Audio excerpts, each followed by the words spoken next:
భగవంతుడు చూశాడు.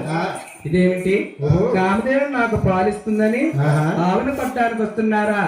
ఆవునే గాని కొడితే పాలు తాగినా పాపాత్మను నేనవుతాను. ఆవుని కొట్టకూడదు. భగవంతుడు శిరస్సు కాస్తున్నాడంట. ఈ గోపన్న గండారా గొడ్డాలా తెచ్చుకున్నాడు.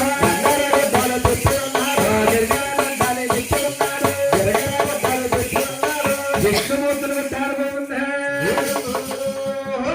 విష్ణుమూర్తిని కొట్టంగానే గోపన్న కళ్ళు తిరిగి మోక్షపోయాడు.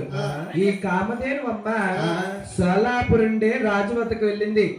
రాజు చూశాడు, కామధేను నాదే, ఈ ఒళ్ళంతా రక్తకొల్లేమిటి, చిత్రం ఏమిటో చూసి రావాలి. ఆరణ కాల బయలుదేరి వస్తున్నాడు భగవంతుడు. ఆవమ్మ భగవంతుని దగ్గర తీసుకొచ్చింది. సోలాపూరుండే మహారాజమ్మ విష్ణుమూర్తిని చూసి, ఓయే సోలాపూరేలేటి మహారాజా, ఇదంతటికి మూల కారణం నీవు. నీకు శాపనాగారం పెడుతున్నాను బట్టు అడవిలో 7 తాళ్ళ ముక్కమై సంచరిందుగాక. మహానుభావ, శాపనాకారం పెట్టావు, చాలా బాగుంది. శాపనాకారం విముస్తూ ఎప్పుడన్నారు? ఈ అవతారం జారించి వచ్చే అవతారంలో వేడుకొండల స్వామిగా వెలుస్తున్నారు.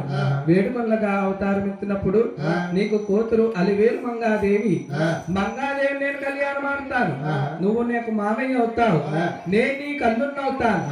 ఆ విధముగా నీకు నాకు శాపనాకారం విముస్తూ అవుతుంది.